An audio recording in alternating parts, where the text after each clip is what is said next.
वक्रतुण्ड महाकाय सूर्यकोटि समप्रभ निर्विघ्नं कुरु मे देव सर्वकार्येषु सर्वदा.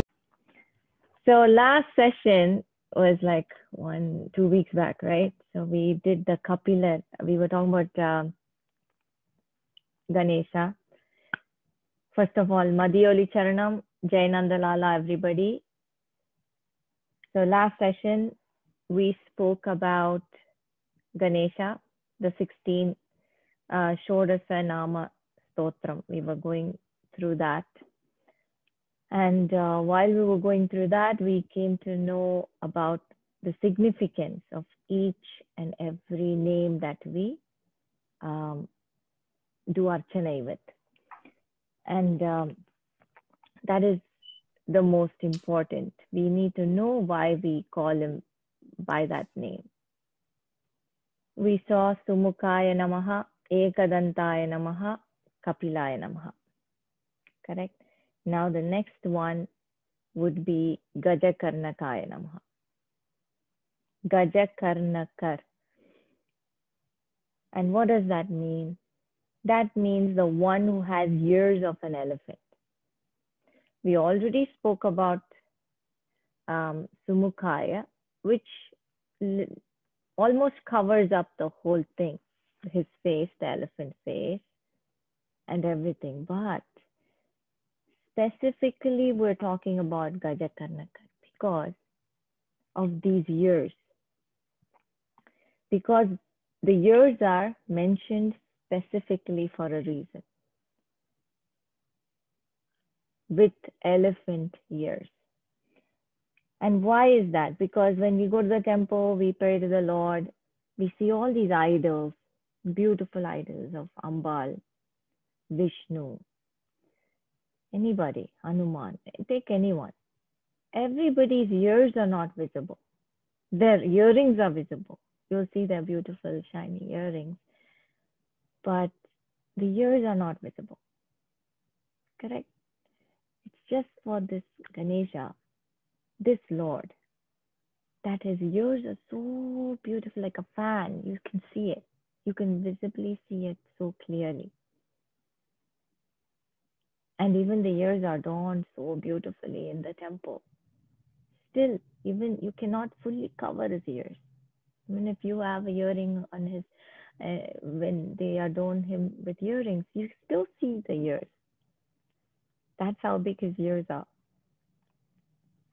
So that's the most significant part. The uniqueness of Lord Ganesha is his ears. And why do you think his ears are so big?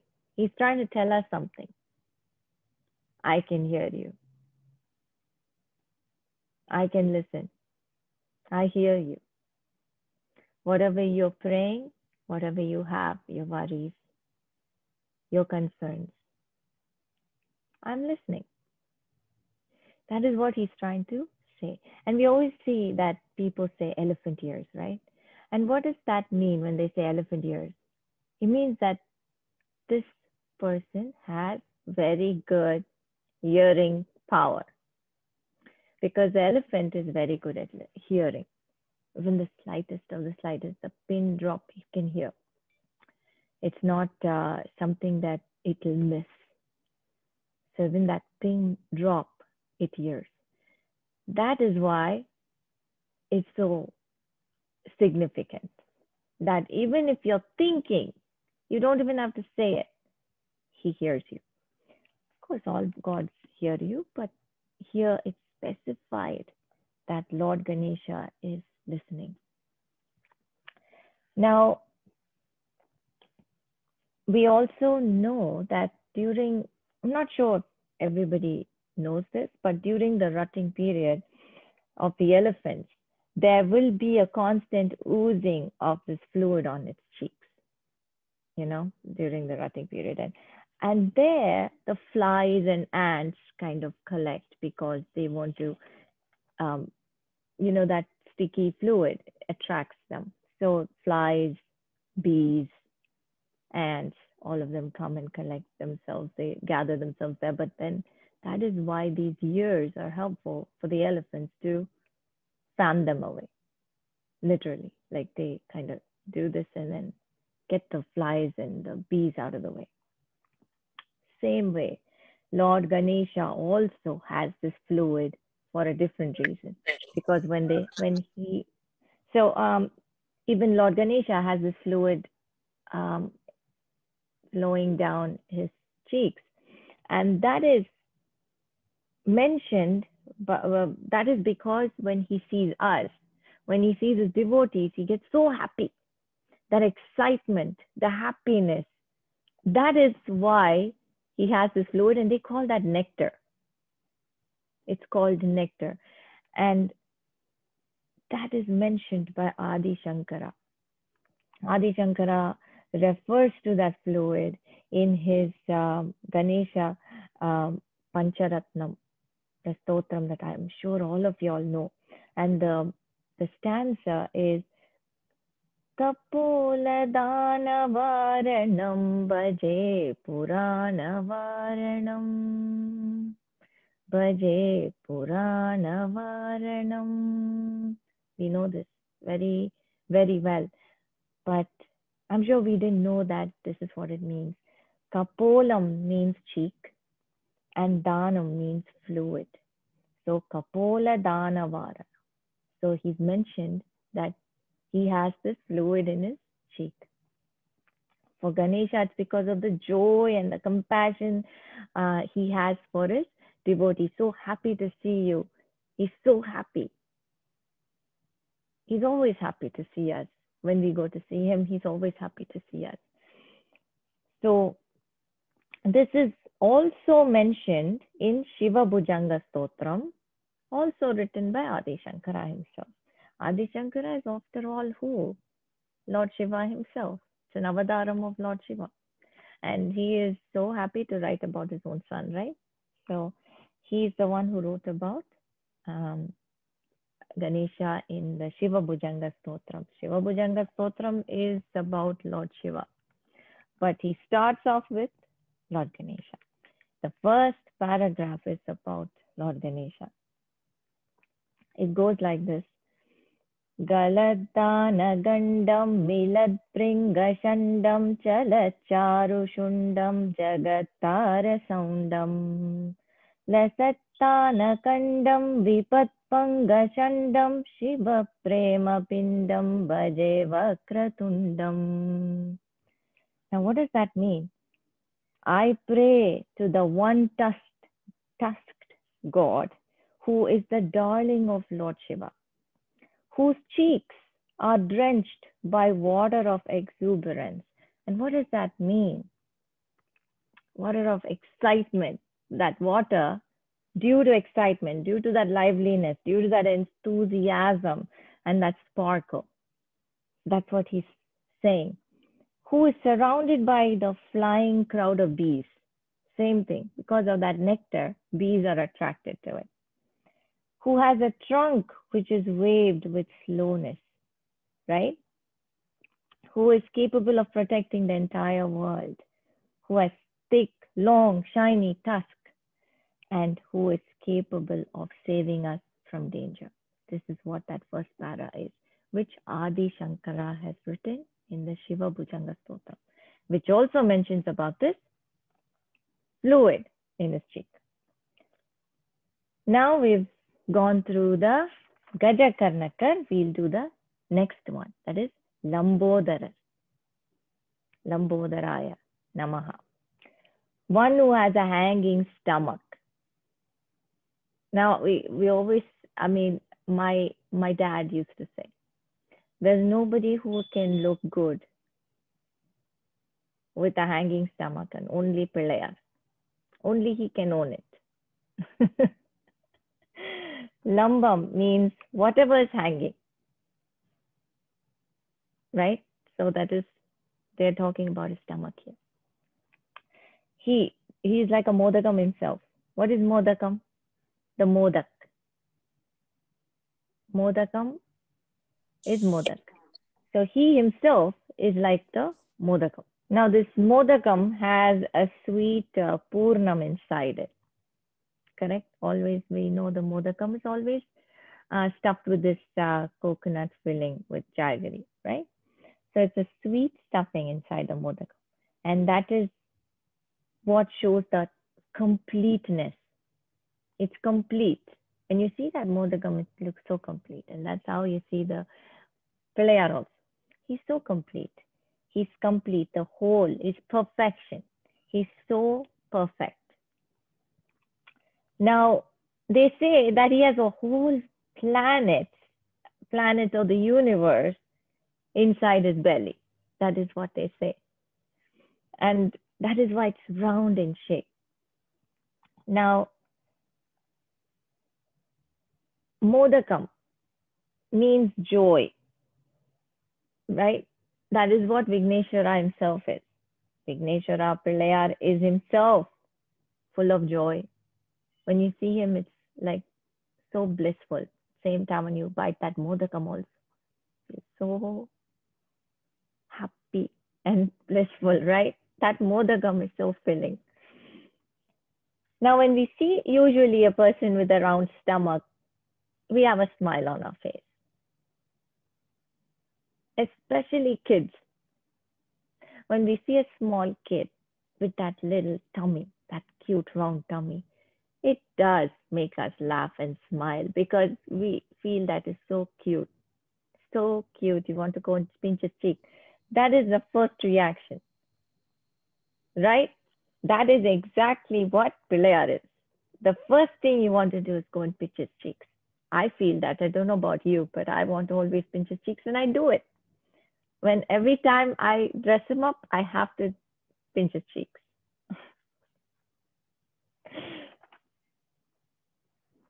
And that is why he's the favorite of all children. Every child loves Lord Ganesha. Now, when my son was young, I gave him a small idol of Lord Ganesha, this small, and I told him, whatever happens in school, you had a bad day, you felt alone, you feel alone. You take this idol of Lord Ganesha and talk to him. He will respond to you. You will see turn of events. You will see things change. Trust me, is what I told my 5-year-old. And he did it. He used to take him to school. So this Lord went with him to school. He used to talk to him. If he had a bad experience in school, he would tell him. And the very next day, he would also come and tell me, Amma, I told this and things changed.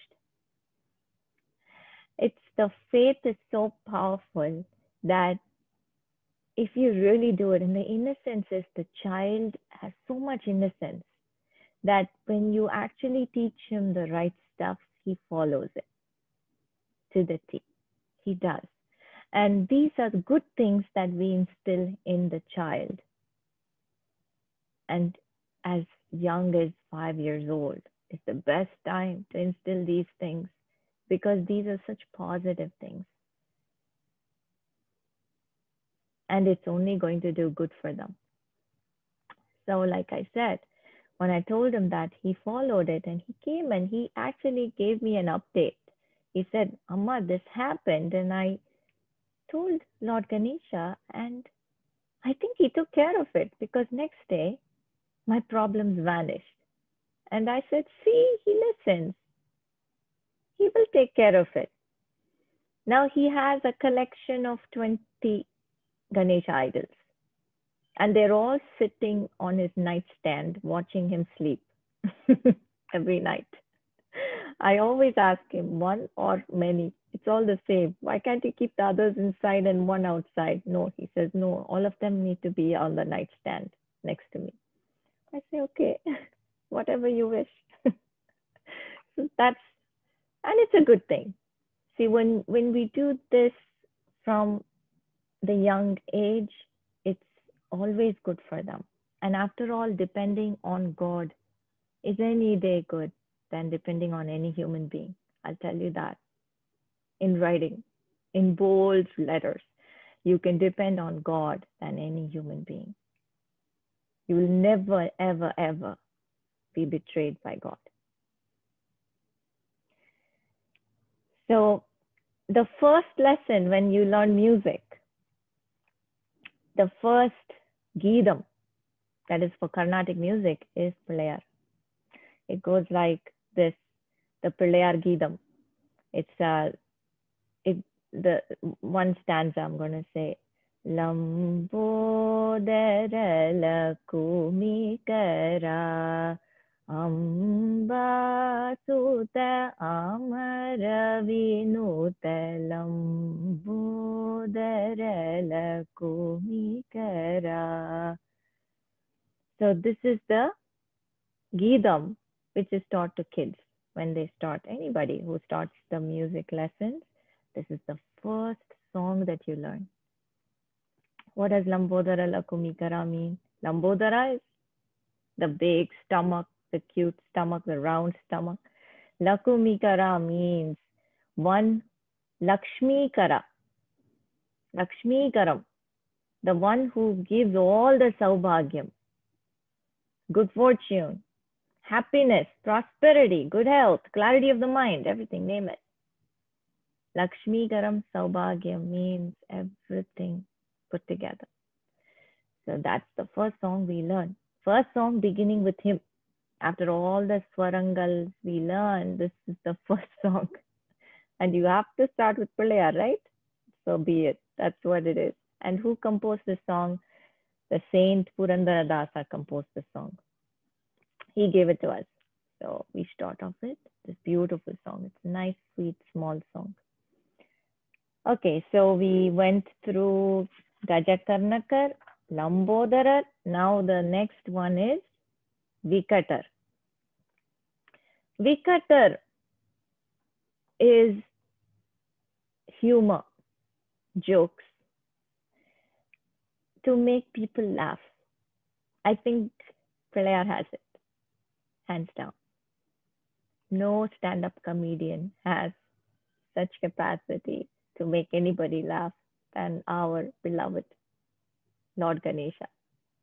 You watch any clipping, you go through any the pictures of books or read any stories of Lord Pilayar playing his stunts on his devotees or the lords or the devas, you'll sit laughing at it. You'll sit thinking and just constantly laughing because nobody has such capacity to pin you down and with intelligent jokes to make you laugh. It's not silly jokes. This is not Gaundamani Sendil or any Johnny Lever jokes. This is intelligent jokes.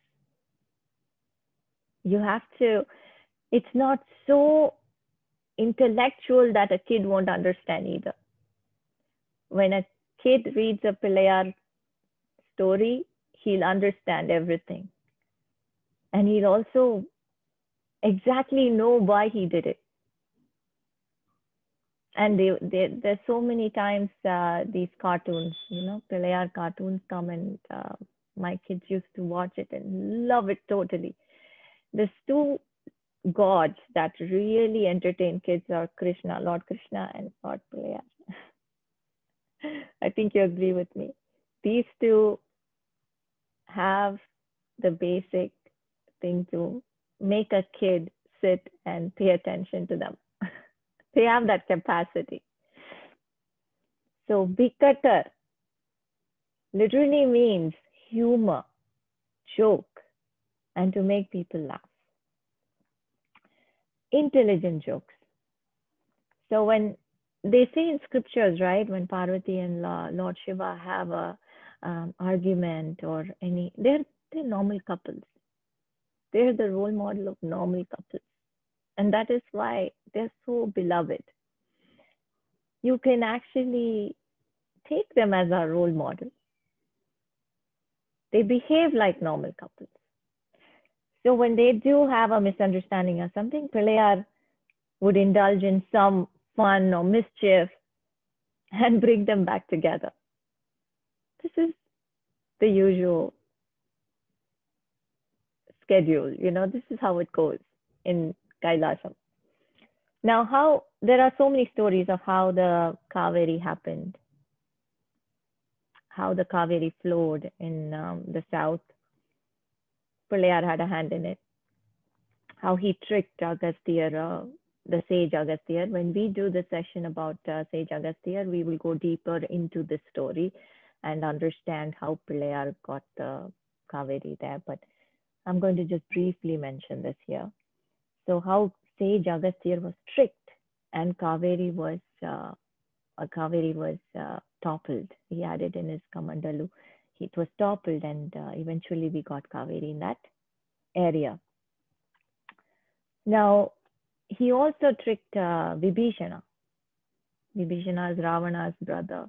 After Ravana was defeated, after Ravana was killed, after Rama and Sita Pattabhishekam happened, Vibhishana was leaving back to Lanka because Vibhishana was crowned king. Then that time Rama gave him this Sri Ranganatha idol. It's a beautiful Vishnu idol lying down with his head. Whoever's gone to Sri Rangam would know this.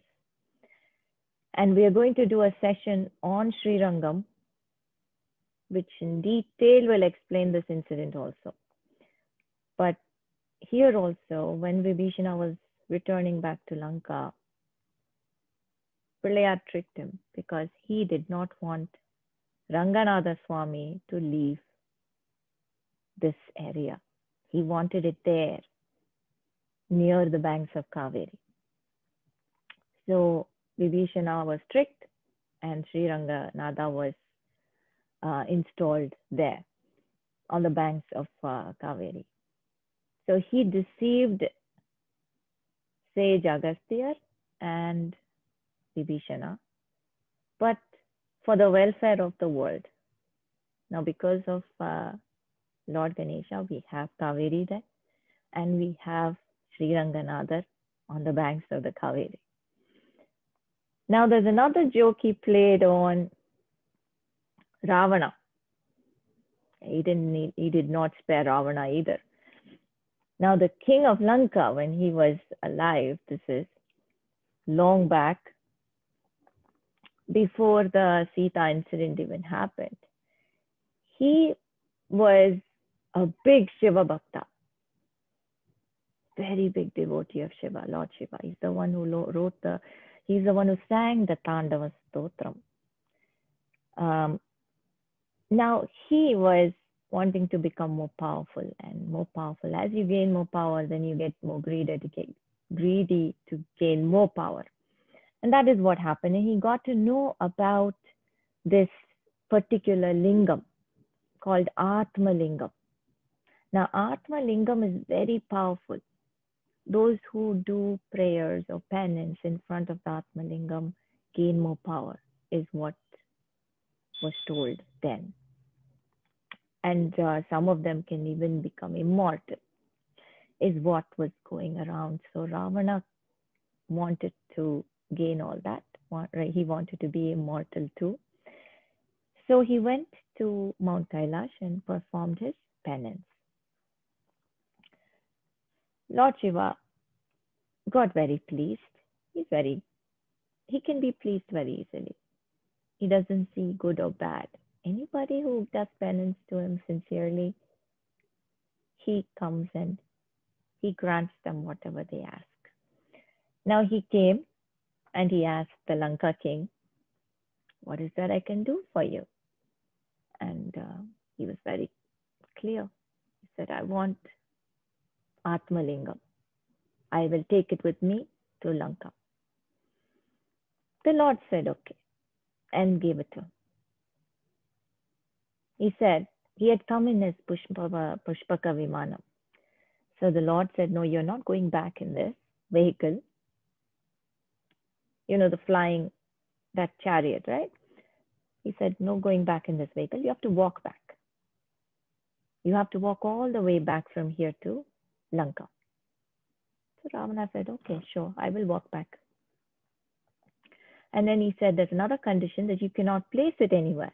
If you place it anywhere, it gets stuck over there and you cannot remove it. The lingam will be installed there. It will grow very big and install itself there. So Ravana says, okay, I will reach Lanka before sunset. I will take care. So he gets going. He starts his journey. Now the devas are all very stressed. Lord Indra mainly runs to Lord, he gathers all the other devas, Vayu, Varuna, everybody. They run to Lord Vishnu and fall at his feet and say, Ravana has got the Atma Lingam. Now we're all in danger. Vishnu, as usual, Lord Vishnu smiles and he says, don't worry, we'll ask Lord Ganesha will take care. Ganesha will take care of this, he says. So your uncle, Lord Vishnu's uncle, right?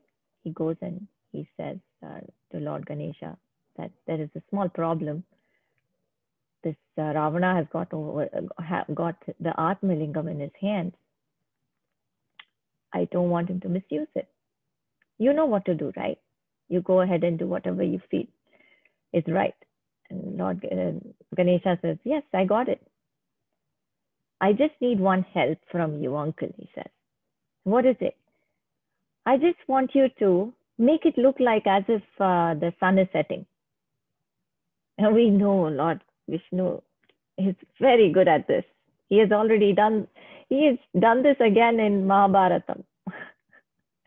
Tricked everybody as if the sun is setting. For him, it's not a big deal. With his Sudarshana Chakram, he will do anything, correct? So he said, I got it. I'll do that. So Lord Ganesha goes to that area where Ravana is walking with his Atma Lingam. He goes like a small brahmachari boy, very cute looking, plumpy, just like himself, but the brahmachari look. And he goes like as if he has no idea that Ravana is there. And suddenly the sky, the sun is setting. And Ravana is very, very, very meticulous in his prayers, in his daily Sandhya Vandanam. He does not miss his prayers. So he was like, oh my God, the sun is setting. I need to do my prayers. Now, Lord Ganesha knows that. That's why he tricked him this way, right? So he was looking around. He didn't know what to do with the lingam in his hand because he cannot do his prayers with the lingam in his hand. And he can't place it anywhere. Remember, Lord Shiva told him not to place it anywhere, so he can't place it anywhere. So he takes this lingam and he's looking around and he sees this small boy. And he's like, oi, come here. And he looks out, Lord Ganesha. He looks at him and he's like, Aya, you called me? And he said, yeah, come here.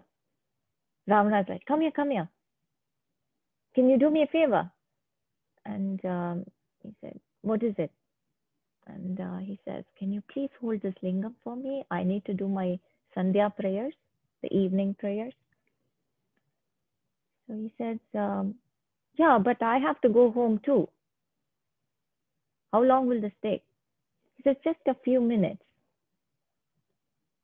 And he says, okay, but if it takes too long, I'll start counting. I will say 1, 2, 3. And before that, if you don't come, I will put the lingam down and go. So Ravana says, okay, I'll agree with that. Now the boy is standing there and Ravana is doing his Sandhya the evening prayers. And He suddenly starts counting. Ravana didn't hear him. And then he just heard the 3 very loudly. Before Ravana could come back, the lingam is already on the ground. And it is got installed. Now Ravana was so angry. He was so angry. He came and he gave one big blow on the head to the boy. That's when Lord Ganesha revealed himself. And Ravana was very embarrassed that he hit the son of Lord Shiva. But then he was so focused on the lingam, he was trying to get this lingam out of the ground. So he put all his might in it. He has 10 hands, not like us, 2 hands. He has 10 hands. All the 10 hands, he caught hold of this lingam with all his 10 hands, and he started grabbing it out. He started pulling it out. Now, what did he do? He just changed the shape of the lingam. He just changed the shape of the lingam. It looks like the cow's ears. This lingam happened to be installed in Gokarna. It's in Karnataka. Gokarna means go is cow, karna is ears. Gokarna is cow's ears.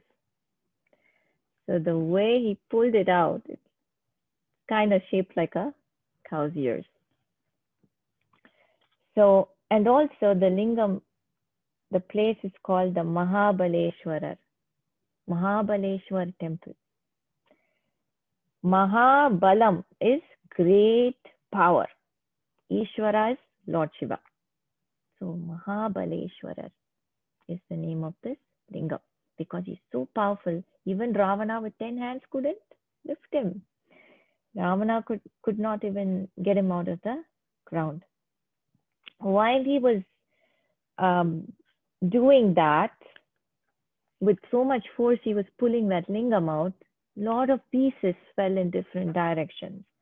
Now, those pieces of Atma Lingam are scattered around, and hence there are other places of worship also. The lingams got installed there also. That is the Dareshwar, Ganavanteshwarar, Sajjeshwarar, and Murudeshwarar. These are the 4 places that lingam is also there because it got scattered. Now it's a little about this temple. It's in Karnataka, and Ambal is Gokarneshwari, and it's built by Mayura Sharma King. It's in the Kadamba dynasty, Vijayanagara period. And this Atma Lingam is enclosed in a Shaligramam stone. It's a Peetam. And this lingam itself is 6 feet tall, but you cannot see it actually. What they have done is, when you go over a video or something, you can go on YouTube and see this yourself. It's a Peetam that they have constructed, and you can go and touch this lingam. You're not able to see it because there is a hole in the center of the Peetam, and the priest pours water into that hole. That is where the lingam is. But when you put your hand into that hole, that center hole, you can feel that lingam inside. It's actually incredible. So this is how it is in the temple, and anybody can go in and do abhishek to the Lord with the water. Now, what is Atma Lingam? What is the meaning of Atma Lingam? It's the Prana Lingam. It is the very soul or essence of Lord Shiva. That is why Atma Lingam.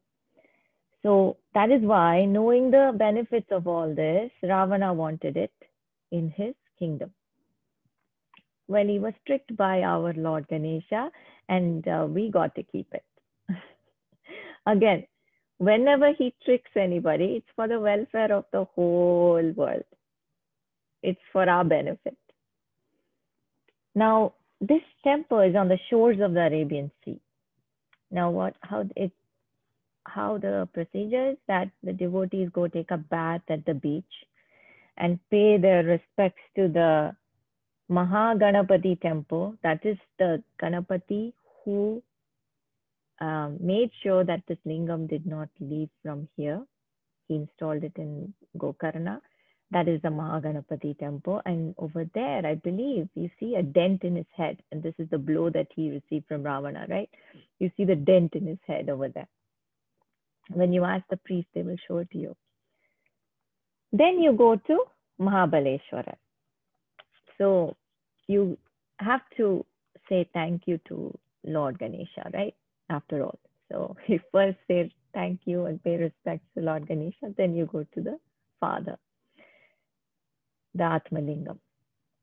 Now it is one of the 7 Mukti Sthalams in Karnataka. Now this Ganesha is 5 feet tall. And like I said, the case that was on the lingam was because of the pressure that Ravana put, it flew to all these directions, that we have other temples also in the area. Now, we were going through Vikatar stories, and this is one of the stories that came under Vikatar. He played a joke and he got things done. It is funny, right? After all, when you read about the story, you laugh. Ravana may not find it funny, but we all, as spectators, find it funny. Later on, of course, Ravana understood when he revealed his form, and he apologized and fell at his feet. Now, there's another story of Pillayar, very recent, and this is regarding the Sri Karumbayiram Pillayar. I'm not sure how many people know this or heard of this. So, Karumbayiram means 1,000 sugar canes. Pillayar is Vinayaka. Now his home, we all know, where does he live? Like, we all know every god has a place, right? Vaikuntham is Mahavishnu. Kailasham is Lord Shiva. Brahmalokam is Brahma. So like that, every god has his home, their place. Pillayar's home is what? It's the ocean of sugar cane juice. It's called Ananda Bhavan. Ananda Bhuvanam. So this is the place he lives in. Ocean of sugar cane juice. Pal Kadal is Vaikundam. There, this is ocean of sugar cane juice. Sweet. Modakam is not enough. He's literally swimming in ocean of sugar cane juice. So the story is about this, the sugar cane. One day a person, he's a merchant who deals in sugar canes, and he's taking all these sugar canes to the factory.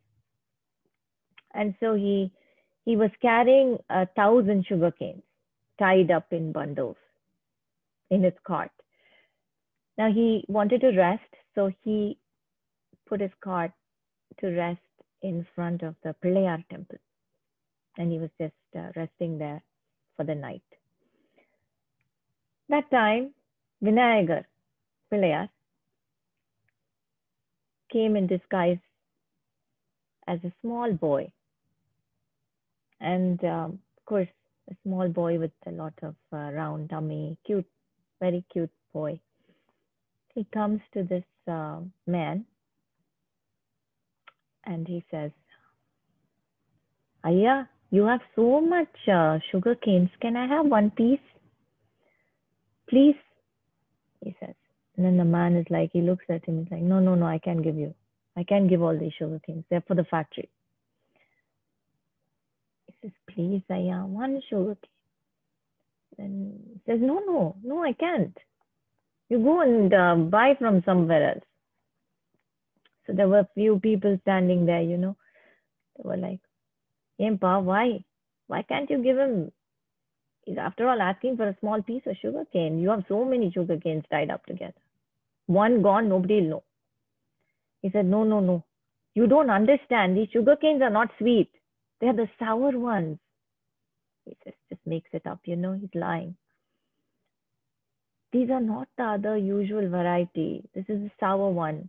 Why should I spoil his mouth by giving him a sour one? He said. That's why I didn't want to give the small boy. Then they all are like, okay, I understand. That's fine. And the boy knew, of course. The boy knew Lord Ganesha. Wouldn't he know that this is a lie? So he just smiles and he says, really? It's all sour? Okay, I understand. And he goes away. Now, this man reaches the factory the next day, and the factory people go and test the sugarcane. They're like, what is this? It's so sour. Is it sugarcane or what did you bring? He's like, what are you talking about? These are sugar canes. And he tastes it and he's so sour. Then he realized who came last night. Then he realized he made such a big blunder of telling that the sugar canes are sour when they're not. He lied. Now he went to that temple and he fell at the Lord's feet, asking him for forgiveness, because if the Lord does not get his sugar canes back to normal, the factory is not going to take all the sugar canes. So the Lord took pity. Again, Vikatar. Vikatar is what he did here. He made all the sugar canes sour. It's funny. It's funny for the spectators who are watching. It's funny for us when we read the story. But for the person involved, it's not funny. But he may laugh at it later. When looking back, he may laugh at it. Yes, you gave me a blow. You tossed me because I had so much ego and arrogance. You gave me a blow and took it out. So he prayed to the Pillayar. The Pillayar took pity and restored all the sweetness in the sugarcane. And that's how he attained the name of Karumbayiram Pillayar. 1,000 sugarcane Pillayar. Karumbu is sugarcane. Ayiram is 1,000 Pillayar. So that is the temple here, and the Pillayar got that name here in this temple. So a little about this temple. It's in Tanjavur, Tamil Nadu. It's a very, very old temple. And initially, this Pillayar was called the Varaha Pillayar. Why?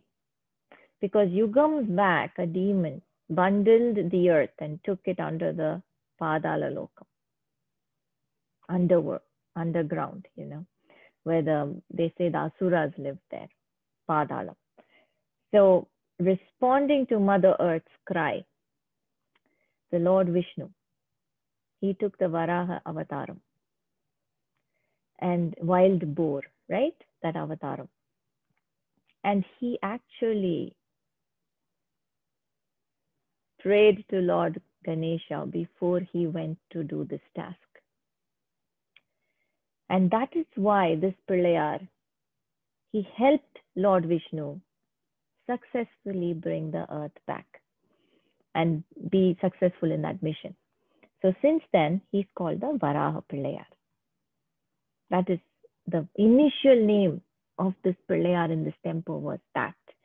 But then became Karumbayiram after this incident with this merchant. Now, this is 1,000 years back story, but before this, yugams ago, Lord Ganesha was called the Varaha Pillayar in this temple. Now, the Vikatar stories will keep going on. It's like It's never ending. Its Vikatar's kills are never ending. Now, when Pilayar was very young, very small, little, like 5-year-old kind of, 6-year-old kind of boy. Now, Lord Vishnu is his uncle, right? He went to visit at that time at Kailasham. And Lord Pilayar was so fascinated by all these gadgets that Lord Vishnu had in his hands. The Shangri, the Chakram, all this. He doesn't come empty handed, right? He comes with all these beautiful jewelry. Everything is so fascinating for a little boy, 6-year-old, It is fascinating. The most fascinating was the Chakram in his hand. So somehow he tricked his uncle and he got hold of the Chakram. And when they were playing, he was playing catch with him. That is, he was running and catching him because he wanted the Chakram back. Lord Vishnu couldn't catch him. Obviously, it's impossible to catch Lord Pilayar. He put it in his mouth. What? He put the Chakram in his mouth. It is funny, I know. Then Lord Vishnu was like, okay, it's impossible to get this Chakram. I cannot request him. He's not going to give it. Even if I threaten him, forget it. Never mind. I have to think of something else. So he sits and thinks and he's like, okay, only if I make him laugh, do something funny, maybe I can get this Chakram out of his mouth. So he thought of this silly thing. He put his hand in his ears like this. So he has 4 hands, right? So think about it. 4 hands, 2 hands here and the other 2 in a dancing way. So he put 2 hands in his ears and he started doing what we call now as the Thopikarnam. And he's also dancing and he's also singing along with this. Can you imagine Lord Vishnu doing that? Anybody will laugh. Lord Ganesha burst out laughing. That sight made him laugh. He opened his mouth and laughed, and Chakram fell out. It just rolled down, and Lord Vishnu got it with ease. So now, of course, nowadays we do the sit to stand exercise, is what it's called. The modern term, sit to stand exercise. And of course, a lot of variations. They do it with an exercise ball or the dumbbells, all variations. But whatever said and done, when you do this Thopikarnam in front of Lord Ganesha, you make him happy. Period. He loves this. So a lot of devotees do Thopikarnam in front of Lord Ganesha. Now, where did this name come from? It's Dorbi Karnam. In Sanskrit, it means years by the hand. So over time, it became Thopikarnam. Now, this is done to definitely please him. He loves it. And he will take notice of you. So there's so many devotees, and whoever's doing Thopikarnam, he notices. It's like, do you want to be noticed? I do. When I go there, I always do Thopikarnam. I don't care who other than Ganesha notices me. Yes, when you do Thopikarnam in front of Lord Ganesha, a lot of people will look at you. They will. Some may feel it's funny. Some may think, oh, that's weird. Whatever. But this is between you and the Lord. Don't be embarrassed. It is between you and Lord Ganesha. If you can do Thopikarnam, go for it. Do it. There are some people who have problems They can't sit and stand due to some problems with their leg. They can't do that. That's okay.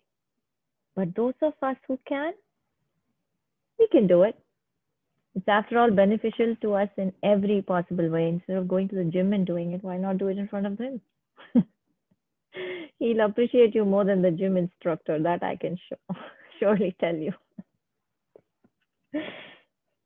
Any job that is taken will go smoothly without any obstruction. That is the basic thing of pleasing Lord Ganesha. He removes the hurdles and he makes the life journey more smooth. Now, I know when we go and do Thopikarnam, it is also a sign of giving our ego, putting our ego down. Oh, what is the other person thinking? Who's watching me? All that is because of the ego, because we give so much importance to ourselves. Right? What if someone's laughing at me?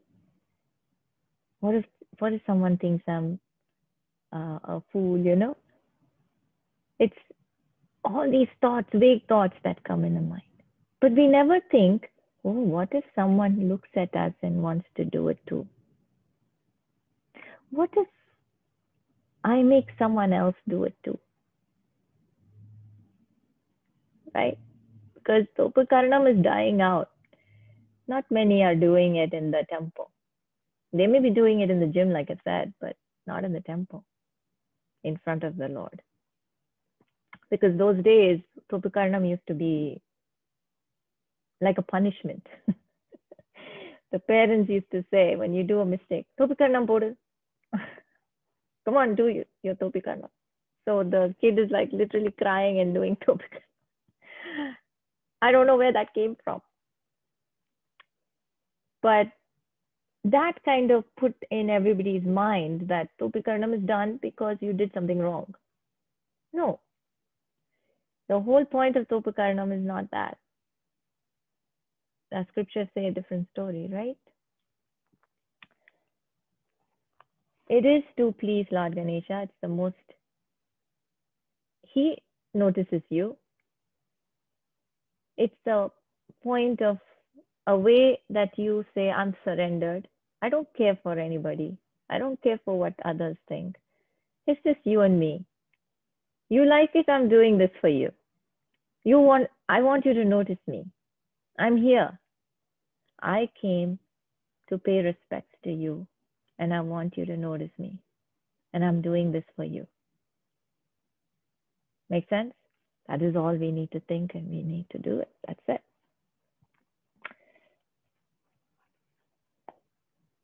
So there we end. We're out of time now.